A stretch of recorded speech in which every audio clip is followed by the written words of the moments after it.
Hello guys, कैसे हैं आप? उम्मीद करते हैं कि आप सब खैरियत से होंगे, खुश होंगे। मेरा नाम है मोहम्मद से। मेरा नाम है रहमान अनवर और मैं मुजफ्फर इकबाल। और भाई जिस वीडियो पर रिएक्शन करने जा रहे हैं, इस वीडियो का टाइटल है भाई बाबरी मस्जिद के ऊपर वीडियो है। देखते हैं भाई वीडियो। नमस्कार दोस्तों, डीडी रेड के एक और रिएक्शन वीडियो में आप सभी का स्वागत है। मैं हूं आलू। तो अभी एक मैडम की तस्वीर दिखाने वाला हूं मैं आपको। ये तस्वीर देखिए, ये पाकिस्तान की मैडम है, ये पाकिस्तानी है और इनका नाम है पलवाशा मोहम्मद ज़ई खान। पलवाशा मोहम्मद ज़ई खान ये बड़ी नामी गिरामी चेहरा है पाकिस्तान की। ये जो पाकिस्तान की पार्टी है, पाकिस्तान पीपल्स पार्टी, यानी कि बिलावल भुट्टो जरदारी जो हैं, ये उन्हीं की पार्टी से ताल्लुक़ रखती हैं। और इन्होंने एक बयान दिया है। बयान मैं आपको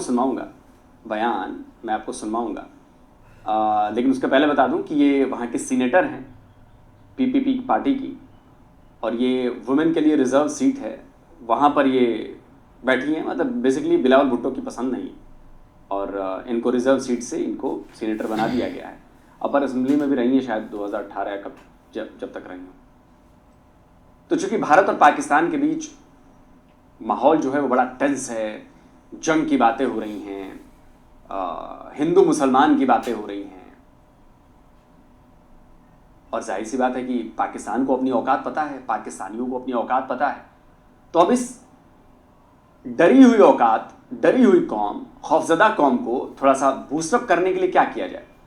तो इन जैसे लोगों को काम दिया गया है कि आप लोग ऐसे बयान दो जिससे कौम जागे, कौम को लगे कि नहीं यार, हम मुसलमान हैं और अल्हम्दुलिल्लाह हम मुसलमान हैं और हम में वो जज्बा है, हम में वो ताकत है फिर से सरेंडर करने की। मतलब नहीं, जोश जगाया जा रहा है कि जी ऐसा है और वैसा है।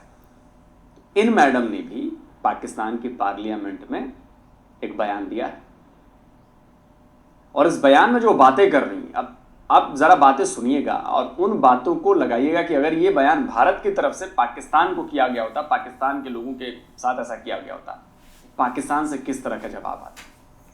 चलिए बयान सुनते हैं। तो ये पता होना चाहिए कि उस फौज में तकसीम है, उस फौज का कोई सिख सिपाही, कोई सिख फौजी पाकिस्तान पर हमला करने को तैयार नहीं है, पाकिस्तान से जंग करने को तैयार नहीं है, क्योंकि उनके लिए गुरु नानक की धरती है, उनके लिए ये पाक धरती है। इस धरती के चप्पे चप्पे पर गुरु नानक के कदम पड़े और ये यहाँ में सिखों के जो लीडर हैं गुरपतवंत सिंह पन्नू, उनकी जुर्रत को सलाम पेश करना चाहिए हमें हाउस को, जिन्होंने कहा है कि भारतीय पंजाब से कोई भारतीय फौज इस तरफ हो नहीं आने देंगे और ये धमकी हमें ये देते हैं कि हमारी लाशें बिछाएंगे। तो इनको पता होना चाहिए कि फौज सिर्फ 6-7 लाख नहीं है, यहाँ 25 करोड़ लोग जो हैं वक्त आने पर ये फौज के साथ हैं और ये इंशाल्लाह ताला सिपाही बनेंगे। जनाब, इन्होंने 3 बातें कही। एक तो कोई भी सिख जो है वो पाकिस्तान पर अटैक नहीं करेगा, सिख हमला नहीं करेंगे, सिख फौजी हमला नहीं करेंगे। अच्छा जी। दूसरा इन्होंने कहा है कि सिखों के लीडर गुरपतवंत सिंह पन्नू। 2 बातें हो गई। और तीसरी बात इन्होंने कही कि लाशें बिछा देंगे और हम जो है सिर्फ 6-7 लाख की फौज नहीं है, 25 करोड़ की फौज। अच्छा जी। तो सुनिए, आप ना, आपके आर्मी जनरल जो ये मूर्ख बनाते हैं, चूरन बेचते हैं, खुद तो बैठे रहते हैं बंकर्स में, खुद बैठे रहते हैं आलीशान महलों में, और लड़ने के लिए फ्रंट लाइन पर कौन जाता है? पठान जाते हैं, पश्तून जाते हैं, बलोच जाते हैं, जिनको सिपाही के तौर पर, जवान के तौर पर आपने भर्ती कर रखा है, वो मरते हैं। पाकिस्तानी पंजाबी फौजी नहीं मरते। और इस बार पश्तूनों ने कुछ और ठान रखा है। बलूचों ने तो आपकी बैंड बजाई हुई है, पश्तूनों ने भी आपकी बैंड बजाई हुई है। यकीन नहीं आ रहा, आप ही के यहाँ के एक पॉलिटिकल आपके साथी हैं खैबर पख्तूनख्वा से, उनकी मैं बात सुना देता हूँ और एक आम पश्तून की भी बात सुना देता हूँ कि वो इस बार क्या मूड बनाकर बैठे हैं। लगाओ भाई क्लिप।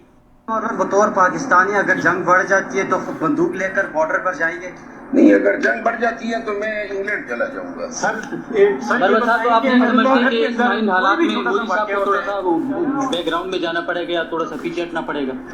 इन हालात में आप नहीं समझते कि मोदी को थोड़ा सा पीछे जाना चाहिए ताकि हालात नॉर्मल हों? मोदी मेरे खाला का बेटा है जो मेरे कहने से पीछे जाएगा। इंडिया वालों, अगर इस बार पाकिस्तान के साथ आपकी लड़ाई हो गई तो हम पठान कौम नहीं लड़ेंगे, बल्कि हम तमाशाई बनेंगे। हम इस बार और पाकिस्तानियों को मौका दे रहे हैं ताकि आपको पता चले कि इस मुल्क में सारी कौमें जिंदा हैं।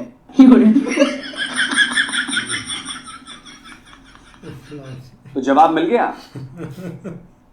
25 करोड़ की फौज है, तो मैडम ये बताइए कि अगर 25 करोड़ की फौज थी तो अब तक कश्मीर को पाकिस्तान नहीं बना पाए आप?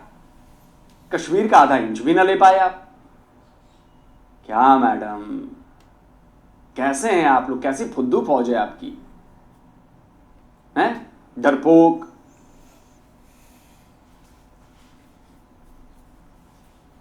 डरपोक से याद आया, वो 93,000 का सरेंडर फिर क्यों हुआ था? कलमा गो मुसलमान फौज जिसने कलमा पढ़ा था, क्या वो मुसलमान नहीं थे? क्या वो उन्होंने कलमा नहीं पढ़ा था? 93,000 का सरेंडर। अब आता हूं मैं आपकी पहली बात पर। आपने कहा कि जी सिख जो हैं उन्होंने लड़ने से इनकार कर दिया है। मैडम, वो तस्वीर दिख रही है आपको पीछे? नहीं दिख रही तो भैया इसका जरा फुल फ्रेम तस्वीर लगाओ। 1971 की लड़ाई में ये हमारे सिख अफसर थे, जनरल जे अरोड़ा, जिनके आगे 93,000 कलमागो पाकिस्तानी फौजियों ने और उसके कमांडर ने, लेफ्टिनेंट जनरल AK नियाजी ने सरेंडर किया था। पैंटें उतारी गई थी, याद है कि मैडम भूल गई? अपने जवानों की हालत याद नहीं है? लगाओ भाई पैंट रिमूवल सेरेमनी की तस्वीर है। मैडम को याद आए कुछ? मैडम, पतलूने उतरी थी 93,000 की। और जो ये आप कह रही है ना कि सिख लड़ेंगे नहीं, गुरु नानक की धरती है, बिल्कुल गुरु नानक की धरती है, लेकिन जब लड़ाई की बारी आएगी ना तो जहां जहां आप खंदकों में छुप के बैठी होंगी वहां से निकाल के धोया जाएगा आपको, और जरूरत पड़े तो गाजा की तरह समतल बना दिया जाएगा आपको। किस चक्कर में पड़ी है मैडम? किस चक्कर में? हमारे सिख भाइयों को भड़काने।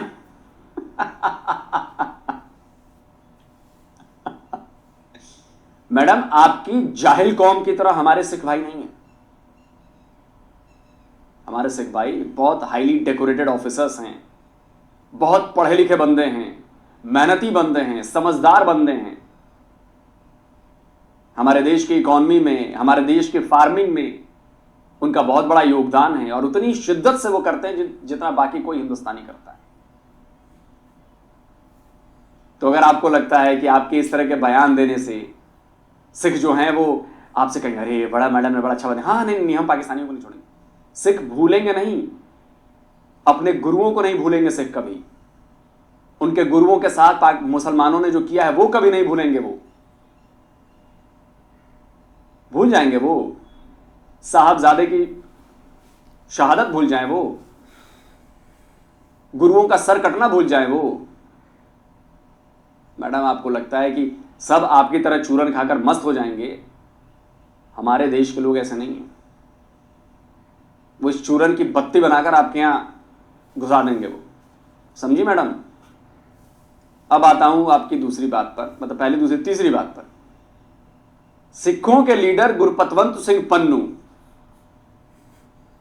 एक आतंकवादी, और वो सिख नहीं है, वो आतंकवादी है। उसने सिख का चोला पहन रखा है, समझिए मैडम? उसने सिख का चोला पहन रखा है। वो एक आतंकवादी है, डरपोक है। उसकी हालत आजकल चूहे से भी बदतर है, बिल में छुपा रहता है, और आप उसे सिखों का लीडर बता रही हैं। मैडम, भूल से भी किसी सिख के सामने मत आइएगा आप, वरना चप्पलें पड़ जाएंगी आपको। गुरपतवंत सिंह पन्नू सिखों का लीडर नहीं हो सकता। सिखों का लीडर गुरपतवंत सिंह पन्नू नहीं हो सकता। सिखों का लीडर वो होगा गुरु गोविंद सिंह जैसा, गुरु अर्जुन देव सिंह जैसा, गुरु नानक जैसा, उनको मानने वाले, उनके कदमों पर चलने वाले, उनके पदचिन्हों पर चलने वाले। और ये वो हमारे गुरु हैं जिन्होंने भारत देश की रक्षा की है, जिन्होंने भारत के हिंदू समुदाय की रक्षा की है। ये वो लोग हैं। और हमारे सिख भाई इन गुरुओं को मानने वाले, हम भी मानते हैं इन्हें गुरु, हमारे भी गुरु हैं। और आप गुरपतवंत सिंह पन्नू को सिखों का आप लीडर बता रही हैं, तो आता क्यों नहीं है हमारे सिख भाइयों के बीच में गुरपतवंत सिंह पन्नू? कहिए कि आए, जरा पंजाब ही आए, फिर बताते हैं हमारे सिख भाई लीडर है कि नहीं है। मैं ख़त्म करती हूँ और मैं कहती हूँ कि भुट्टो साहब ने कहा था हम 1000 साल जंग करेंगे, और बिलावल साहब ने भी उन्हीं की बात को रिपीट किया है और कहा है कि अगर यहाँ पानी नहीं बहेगा तो खून बहेगा दरियाओं में। मैं सिर्फ ये कहूँगी कि वो वक्त दूर नहीं है कि जब बाबरी मस्जिद की पहली ईंट उसकी बुनियाद में पिंडी से एक आम सिपाही लगाएगा और उसमें पहली अजान पाकिस्तान का सिपा सलार आसिम मुनीर देगा। बहुत शुक्रिया। शुक्रिया जी। रिटायर सेनेटर राजा नासिर अब्बास साहब। 5 साल आखिरी बात सुनी आपने? हंसी आई? मुझे तो बहुत हंसी आ रही थी। मैडम, दिन में ख्वाब देखना छोड़ दीजिए आप लोग। 78 सालों से आप लोग ख्वाब देख रहे हैं खुली आंखों से कि कश्मीर बनेगा पाकिस्तान। कुछ नहीं कर पाए, कुछ नहीं कर पाए। और आप कह रही हैं कि बाबरी मस्जिद की नींव एक पिंडी से उठा आम पाकिस्तानी फौजी डालेगा और अजान पढ़ेंगे मियां आसिम मुनीर। आसिम मुनीर के इस समय टांगे कांप रही हैं, बिल में छुपा हुआ है, बाहर नहीं निकल रहा। लगा हुआ कहां है? निकालिए तो अपने सिपह सलार को बाहर। आपके सिपह सलार ने जो किया है उसकी कीमत आपके पाकिस्तान की 25 करोड़ आवाम चुकाएगी। वो बेचारी निर्दोष आवाम, मासूम आवाम। एक की गलती, आपके सिपह सलार की गलती पूरे देश पर भारी पड़ने वाली है आपके, और भारी पड़ना शुरू हो गया। और आप कह रही हैं कि नदियों में खून बहेगा। तो मैडम, खून बहाने से डरता कौन है? खून बहाने से डरता कौन है मैडम? जब लड़ाई होगी तो खून तो बहेगा, और तभी पता चलेगा कि किसका खून किसके दरियाओं में बह रहा है। 47 की लड़ाई में नहीं पता चला, 65 की लड़ाई में नहीं पता चला, 71 की लड़ाई में नहीं पता चला, 99 की लड़ाई में नहीं पता चला। आप हो सकता है उस समय बच्ची रही होंगी, दूध पी रही होंगी अपनी माँ का, या बोतल वाला दूध पी रही होंगी, तो आपको इतना अंदाजा नहीं होगा, पता नहीं होगा।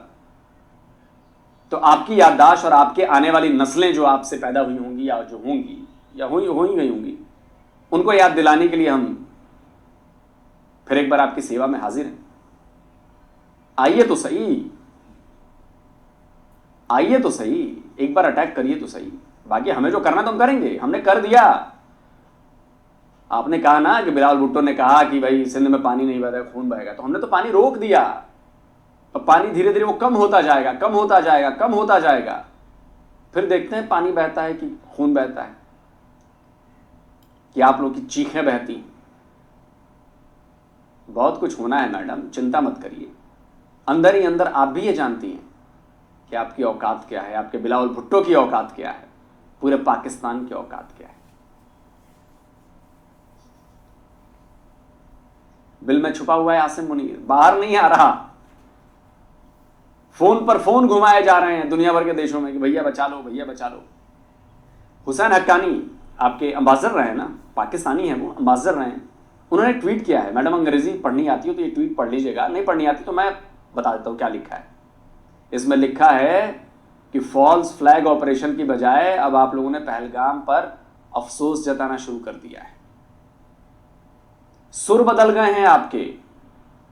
वजह क्या है सुर बदलने की? मैडम आपको नहीं पता?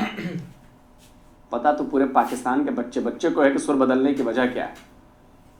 वजह है कि भारत का डंडा चलने वाला है, और भारत का डंडा जब चलेगा तो आपकी जबान से चीखें भी नहीं निकल पाए। आप लोग रोएंगे और आसिम मुनीर को कोसेंगे कि कहां से कहां इस बंदे ने हमारे पूरे 25 करोड़ आवाम की जान जो है उस सांसत में डाल दी। तो बेहतर है कि आसिम मुनीर को पकड़िए, उसका रेजिग्नेशन करवाइए, उससे माफी मंगवाइए, बच जाएंगे। वरना आसिम मुनीर की जिद पूरे पाकिस्तान और पाकिस्तानियों के लिए कयामत लेकर आ रही है। मर्जी आपकी। दोस्तों, आप क्या कहते हैं? जो ये 3 बातें इन्होंने कही हैं, इस पर आपकी राय क्या कहती है? और हमारे सिख भाइयों जो पंजाब में रहते हैं, पूरे देश में रहते हैं, पूरी दुनिया में रहते हैं, जरा इनको बताइए कि सिख कौम क्या है। जल्दी मिलता हूं एक और नए वीडियो के साथ। नमस्कार, जय हिंद। तो अगर आप मुझे लगा मज़ाइल आ गया, लेकिन वाकई यार काफ़ी ना एक अनलॉजिकल वीडियो थी। एक उसकी मतलब कि जो एक पार्लियामेंट में बोल रही है कि एक जो बाबरी मस्जिद की ईंट है ना, वो एक आम सिपाही लगाएगा और उसकी एक जान एक आसिम मुनीर देगा। तब तक मुझे लगता है कि वो रिटायर हो जाएगा, कोई और आर्मी ऑफिसर आ जाएगा। लेकिन एजेंडा एक ही है। अभी फ़िलहाल बात करें ना, जो बंदा एक पढ़ा लिखा होता है ना, वो इस चीज़ को ठुकरा देता है कि ये चीज़ एक नहीं होने वाली। लेकिन अभी का एक सिनेरियो देखे जाए ना, तो भाई पाकिस्तान से मुझे नहीं लगता कि किसी बंदे ने जाकर बोला हो कि बस कर दो यार, हम एक अपना लॉजिक बदल रहे हैं, या ठीक है वो जो अटैक हुआ बहुत गलत हुआ था, लेकिन अभी तक भी इन्होंने उस पर कोई अफसोस नहीं किया। ये एक से एक बढ़कर ही एक बात कर रहे हैं कि आपने करवाया, आपके ही हाथ थे। हाँ तक कि इन्होंने एक जो लोग छोड़े हुए ना, वो इस चीज़ को एक मुहिम इसकी बहुत स्ट्रॉन्ग चला रहे हैं कि सोशल मीडिया पर कि जो एक किया है, एक इंडिया आर्मी ने एक खुद किया और उनका खुद एक प्लान था पाकिस्तान को एक दबाने के लिए। अब अगर बात करें ना आसिम मुनीर की, तो अभी तक मुझे नहीं लगता कि इंडिया एक अटैक करने की एक हालत में है, क्योंकि अगर अटैक करना होता तो इतनी एक्टिविटी हो चुकी है। पहले तो उधर भाई खबर चली कि आसिम मुनीर भाग गया अपनी फैमिली के साथ और एक बंकर में एक छुपे हुए हैं, लेकिन वो भी सीन नहीं हुआ। कल उसने एक राजस्थान के एक बॉर्डर पर उधर एक्सरसाइज की और बंदा उधर ही एक टैंक के ऊपर एक खड़ा हुआ था। तो मुझे लगता है कि एक इंडिया को इतनी मोहलत नहीं उसको देनी चाहिए थी, आते और उसको भाई उधर ही एक ख़त्म कर देते। अब जो एक वर्ल्ड में बातचीत चल रही है ना, जो एक एनालिसिस कर रहे हैं कि इंडिया एक चाहता है एक फ्री हैंड, कि हमें एक फ्री हैंड दे, एक लाइक इसराइल की तरह कि हम एक फ्री हैंड आएँ और पाकिस्तान को एक गाज़ा बनाकर चले जाएं। तो मुझे लगता है कि वो भी एक बंदों का थोड़ा सा ना एक माइंड सेट बहुत एक कमज़ोर है। जो एक हमास था ना, वो कुछ भी नहीं कर सकता। अगर वो एक गाज़ा में है तो वो गाज़ा में कुछ नहीं कर सकता। अगर हमास इतना होता तो भैया हमने लीडर को बचा लेता, लीडर उन्होंने एक भी नहीं छोड़ा। लेकिन आप कंपेयर नहीं कर सकते पाकिस्तान और एक गाज़ा को। गाज़ा हमास के पास ना तो एयरफोर्स थी, ना तो नेवी थी, ना उनके पास आर्मी थी, और ना ही वो फ्रंट लाइन पर ऐसे आकर आंखें निकाल रहे थे जैसे ये अब हमारी एक आर्मी निकाल रही है। अब देखो, हमने एक कभी नहीं चाह के एक जंग हो, और हम एक जंग चाहते ही नहीं है। हमें तो भैया चाहिए था एक एजुकेशन, एक अच्छा कोई लड़के आगे एक पढ़ लिख कर एक अपने देश को संभालते, वो चीज़ से रहे। लेकिन जो एक खुली धमकी है ना कि हम एक गाज़ा बना देंगे, हम वो कर देंगे, हम आ रहे हैं, हम जा रहे हैं, अभी तक भाई कुछ भी नहीं हुआ। 75 साल से कुछ एक्टिविटी नहीं हुई। 75 साल से यही हमने देखा है कि इंडिया IT, इंडिया हर चीज़, इकोनॉमिक हर चीज़ से आगे, एजुकेशन लेवल से आगे एक निकल गया है, जो कि वो चीज़ का हमें एक दुख रहता है। बाकी ये नहीं कि इंडिया ने वो मिसाइल बना दिया, ये मिसाइल हम पर आ रहे हैं, वो एक उनकी ताकत है, इस चीज़ की कभी नहीं खुशी हुई, क्योंकि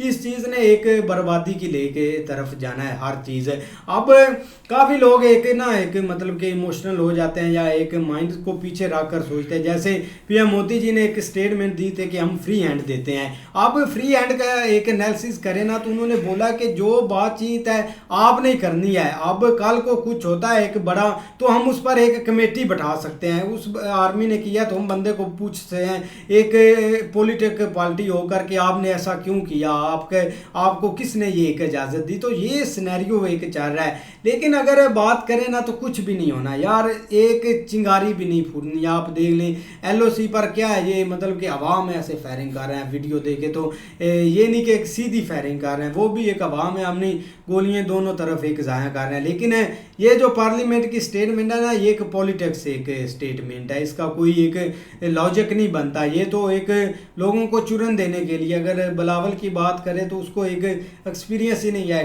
एक पार्टी चलाने का। अगर चलाने का होता तो अभी तक वो कुछ कर लेता। लेकिन कुछ भी नहीं है, वो एक पॉलिटिक्स स्टेटमेंट थी। अगर 2 वीडियो सर ने चलाई हैं, एक शेर और मरवत की वीडियो चलाई है, अगर जंग हुई तो मैं इंग्लैंड चला जाऊंगा, तो वो भी उसने मजाक में बोला था, वो इंग्लैंड जाने वाला नहीं है। बाकी दूसरी भी एक फ़नी वीडियो उसने एक पठान की चलाई है। और आप मेजर की लैंग्वेज ना बोले कि एक पठान और पश्तून एक लड़ेंगे, कुछ भी नहीं होता। लेकिन ये एक डिवाइड करने वाली बात है, जो कि इधर आपकी इस बात को बंदा कोई सीरियस नहीं लेता कि पश्तून लड़ रहा है, पठान लड़ रहा है या जो भी लड़ रहा है। जब एक जंग होती है ना तो सब एक यूनाइटेड होकर ये एक फ़ौज लड़ती है। और अभी भी एक 60% से नहीं, एक 40-30% एक पंजाबी फ़ौज में है, और जो आगे एक 60-70% है ना एक भर्ती, वो एक पश्तून और पठान की होती है। और यहाँ तक कि जो एक हमारे एक ऊपर ब्रिगेडियर और मेजर है वो भी सारे पठान या पंजाबी है। तो ये चीज़ का ये भी लॉजिक नहीं बनता, और ये जो स्टेटमेंट है इसका भी कोई लॉजिक नहीं है, ये पॉलिटिक्स का स्टेटमेंट है। नहीं भाई, उसने जब एक स्टेटमेंट दी है ना, चलो उसने 3 बातें तो की है, लेकिन जब उसने बोल दिया था ना कि एक सिखों का जो एक लीडर है, एक मेन लीडर है पद्मत सिंह पन्नू, ऐसे करके उसने जब बोला है ना, तब आप लोगों को भी समझ जाना चाहिए कि भाई उसके पास कितनी एक नॉलेज है इंडिया को लेकर, इंडिया आर्मी को लेकर, या वहाँ के सिख भाइयों को लेकर, या एक सारे पंजाबी हैं उनकी क्या थिंकिंग है। ये इसके ऊपर उनको कुछ भी नहीं पता कि वहाँ क्या क्या चल रहा है। ठीक है, एक कुछ हैं वो एक खालिस्तान की वो जो एक चलाते हैं, वो भी भाई एक बाहर बैठकर इधर एक इंडिया में नहीं बैठकर चलाते। और हमेशा की तरह जो सिख हैं वो भाई आगे बढ़कर हर कदम में भाई जहाँ भी एक ऐसी एक्टिविटी होती है वहाँ पे वो ज़रूर होते हैं। चाहे एक पीएम मोदी की आप मीटिंग देख लेना, अभी जो मेन हुई थी उसमें जो मीटिंग में भी बैठे हुए थे ना, वो वहाँ पे भी एक मेन सिख बैठे हुए थे,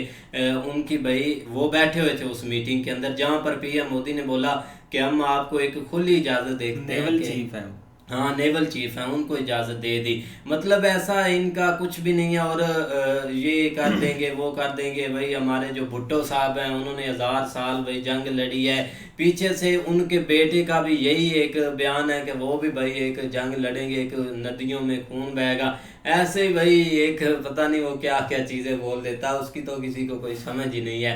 लेकिन ये जो उन्होंने बात की है ना एंड वाले 2 पॉइंट के, भाई बाबरी मस्जिद की ईंट एक आम फौजी लगाएगा सलाम पिंडी से जाकर, और अजान जो है ना वो आसम मुनीर साहब देंगे। भाई आप जंग जीत चुके। ऐसे ही समझने के एक ये कैसे एक गुस्से से वो बोल रही थी, ऐसे भाई आगे से कि पता नहीं क्या अभी जंग एक शुरू करने वाली इधर। नहीं बेसिकली ना ये हम उस साइड के ऊपर यही लग रहा था कि ये इंडिया को बोला जा रहा है, जो भी मतलब उधर सेनेटर में खड़े होके एक ये भी बात कर रही है ना। लेकिन वो भाई बेसिकली ना यहाँ पे एक सीवी जमा कराने वाली बात होती है, क्योंकि ऑलरेडी तीन यहाँ पे पार्टियाँ, एक पीटीआई है और उसके अलावा नून लीग है, और थर्ड के ऊपर पीपल पार्टी है, जो मेन 3 पार्टियाँ जिनको समझा जाता है। लेकिन इस दफ़ा जिनकी सीवी एक वहाँ पे जमा है या जिनको जॉब मिली हुई है ना, वो है नून लीग, ठीक है। और पहले पीटीआई के पास थी, लेकिन पीटीआई वालों को जो है ना वो ऐसा उन्होंने डिवोर्स दिया है कि अब वो उसको मुंह भी नहीं लगाना चाहते। सेकेंडली आप रह गए ये 2,